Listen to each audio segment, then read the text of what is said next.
Welcome to Tiny Town Adventures. Alaska, the largest state in the United States, is renowned for its stunning natural beauty and untamed wilderness. Known as the last frontier, it features diverse landscapes, including towering mountain ranges like Denali, which hosts North America's highest peak, along with pristine glaciers, lush forests, and expansive tundras.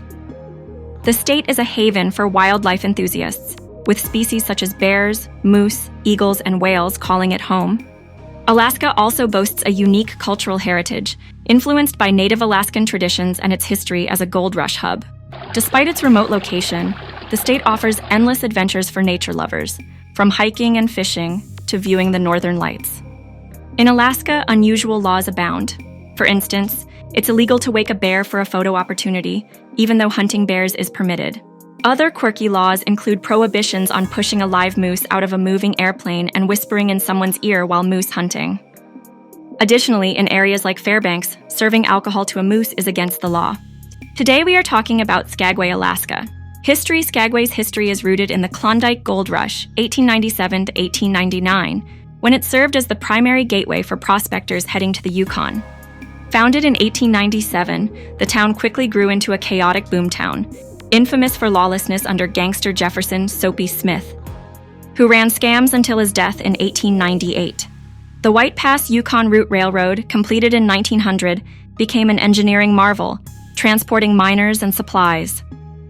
Incorporated in 1900, Skagway's population dwindled after the gold rush but preserved its heritage. Today, the Klondike Gold Rush National Historical Park, established 1976, protects its historic buildings and stories. Cool things about Skagway White Pass Yukon Route Railroad. A scenic narrow-gauge railway offering breathtaking views of mountains, gorges, and waterfalls.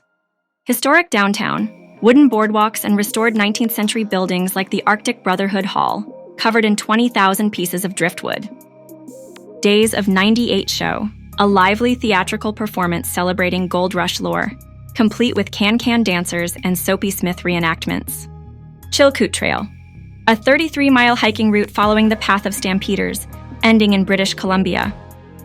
Gold Rush Cemetery, quirky grave sites, including Soapy Smith's, and a short hike to Lower Reed Falls. Crime Skagway boasts a low crime rate, typical of small, tight-knit communities. Most incidents involve petty theft or minor disputes, often peaking during the tourist season. Violent crime is rare. The town relies on a small police force and community vigilance. Lodging accommodations range from rustic to historic, but book early for summer, May-September. Historic hotels, the Golden North Hotel, 1898, offers old-world charm, BBs and inns, cozy options like Sargent. Preston's Lodge, budget-friendly, hostels and RV parks, including Pullen Creek RV Park. Camping, nearby national park sites for outdoor enthusiasts. Things to do: ride the White Pass Railroad, a must-do for history buffs and nature lovers. Explore Klondike Gold Rush National Historical Park, museums, guided tours, and restored buildings. Hike the Chilkoot Trail or Dewey Lakes Trail system for stunning vistas. Kayak Taya Inlet, paddle amid glaciers and wildlife, seals, eagles. Visit the Skagway Museum, exhibits on indigenous Tlingit culture and gold rush artifacts. Dog sledding, summer tours on glaciers via helicopter. Festivals, 4th of July Parade, Halloween, Night of the Living Tread EW. More details on lodging in Skagway, Alaska. The Port of Skagway, AK, is the northernmost ice-free deep-water port in North America that offers intermodal access to Pacific shipping lanes through its existing port infrastructure. Due to its strategic location, the Port of Skagway has, and continues to, provide key, year-round transportation access and capacity between the contiguous United States, the Yukon Territory, Northern British Columbia, the Northwest Territories, Northern Alaska, Asia, and Europe, while also accommodating a robust seasonal cruise industry for the area. The Port of Skagway supports intermodal industry needs by providing berthing space and infrastructure for barge service, bulk commodity, freight, and fuel. Passenger vessels that can be over 1,000 feet in length, fishing vessels, and private and pleasure crafts. The Port of Skagway also offers an upland storage area that allows truck and rail access, with connection to a heavyweight, year-round highway network via the South Klondike Highway, and an international airport via the Eric Nielsen Whitehorse International Airport in Whitehorse, Yukon. The Port of Skagway is owned and managed by two entities. The municipality of Skagway owns and operates the Port of Skagway terminal facilities. The White Pass Yukon Route Railroad own and operate the railroad dock. Vessel owners, managers, and agents, business owners, and community members are encouraged to check out the resources on this website. To learn more about the Port of Skagway and the municipal terminal facilities, including doing business within the port, community plans for the port, and municipal investments into port infrastructure. Lodging in Skagway, Alaska. At the White House Inn has 9 guest rooms. 2 larger rooms are on the ground floor. The remaining 7 rooms are all upstairs. Please note that this is a historic building, built in 1902, and we do not have an elevator. We are happy to help with getting luggage up and down the stairs. Please don't hesitate to ask. For the comfort of all of our guests, each room has a private bathroom, small refrigerator, small Keurig coffee tea maker with all the fixings, limited cable TV, a ceiling fan for those few hot days, and complimentary wireless internet. Prior to guest arrival, your room will have been thoroughly cleaned and sanitized. At this time, further housekeeping will only be done upon checkout.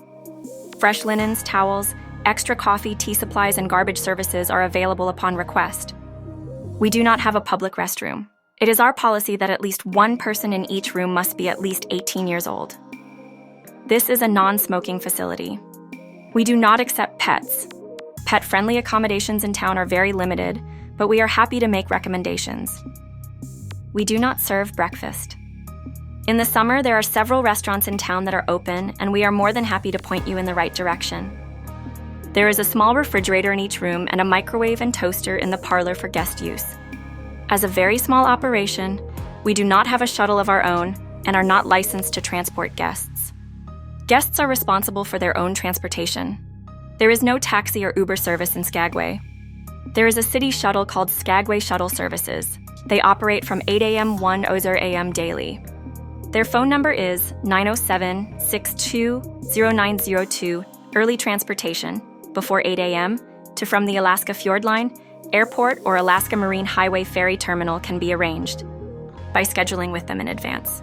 In the early part of the 20th century, abandoned buildings and equipment littered the landscape in Skagway, Alaska. Most of the more colorful characters who defined the history of Skagway and the Alaska Gold Rush pulled up stakes to seek their fortunes elsewhere. The city's population plummeted, and one could be forgiven for thinking this may not have been the best time to build a new hotel. Boom, bust, and a revitalized Broadway street, many of the current buildings on Broadway were relocated from other locations. The 3-story Pack Train Inn, the tallest historic building in Skagway, comprises 2 former Camp Skagway barracks, abandoned by the Army in 1904. The buildings were purchased by Fred Patton and Chris Shea, who desired to revitalize the Broadway business district. Since the larger of the 2 buildings couldn't be moved in one piece, it was naturally sawed in half.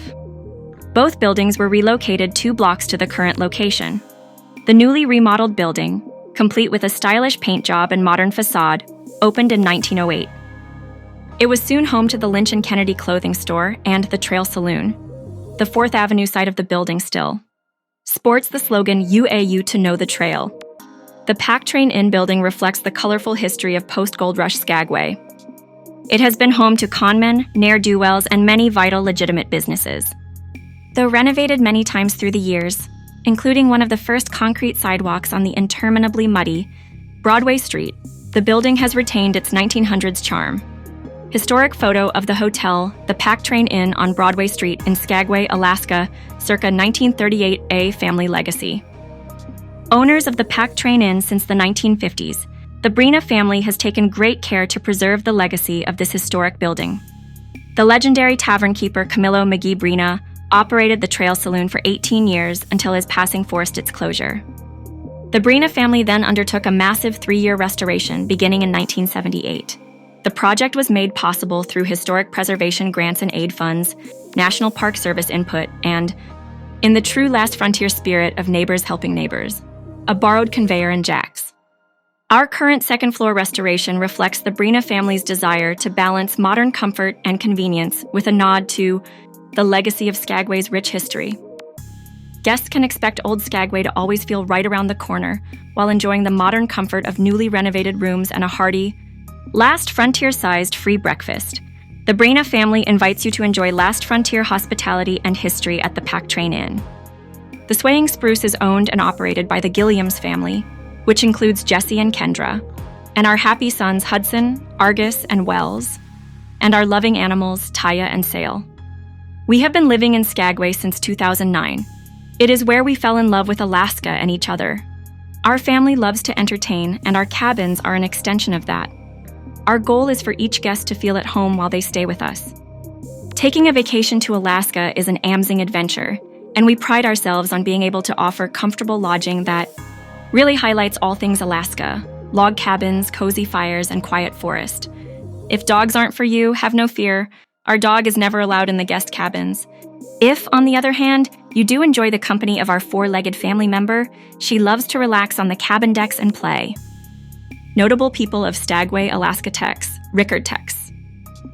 Rickard was a gambler who sought his fortune in Alaska shortly after the discovery of gold here.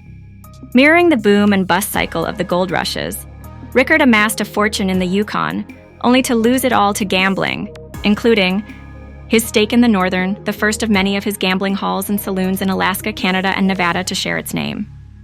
Rickard headed north when gold was discovered in Nome, beginning his career as a boxing promoter, the profession that eventually made him a household name. He went on to found the NHL New York Rangers and built the third incarnation of Madison Square Garden. Robert W. Service, the Bard of the Yukon. Robert W. Service was a Scottish-Canadian writer and poet. The tale of his misidentification on the sign as Rob E. Service has been lost to the ages. Despite never participating in a gold rush, Service wrote two of the most famous poems of the era: The Shooting of Dan McGrew and The Cremation of Sam McGee. Service's collections, Songs of a Sourdough and Ballads of a Chichaco, brought him international fame and fortune, and he never had to wield a pickaxe. Frank Slavin and Peter Jackson, legendary Australian heavyweight boxers, and longtime rivals Frank "Paddy" Slavin and Peter Jackson, held an exhibition match in Skagway in 1898. Slavin was once considered the world champion by some, though most considered John Sullivan the title holder.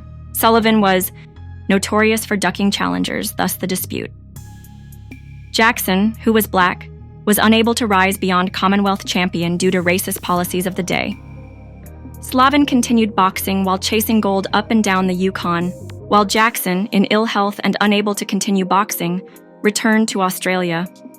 Alex Pantages, Greek-American vaudeville impresario, and pioneering movie producer Pericles Pantages, who changed his name after learning of Alexander the Great, started his theater empire with the Orpheum in Dawson City, Yukon, in 1900. Pantages and his partner, burlesque and vaudeville star Catherine Klondike Kate Rockwell, built a fully electric theater featuring motion pictures in addition to burlesque and vaudeville acts. By 1902, Pantages moved to Seattle, eventually owning and operating 84 theaters in the United States and Canada. Frank Gotch, professional wrestler. Frank Gotch's early career saw him wrestle in the Yukon under the name Frank Kennedy, where he earned the title Champion of the Klondike. After trying his hand at boxing, completely overmatched against the likes of Frank Slavin, Gotch returned to the States, eventually becoming the first American world heavyweight freestyle champion. Philadelphia Jack O'Brien in 1905. Philadelphia Jack O'Brien fought 2 boxing matches in Dawson City, Yukon, and another in Fairbanks, Alaska. Later that year, he would earn the World Light Heavyweight Championship. Rather than defend the title, O'Brien moved up to the heavyweights. Thanks for joining us, and join us next time as we explore Homer, Alaska. Don't forget to like and subscribe.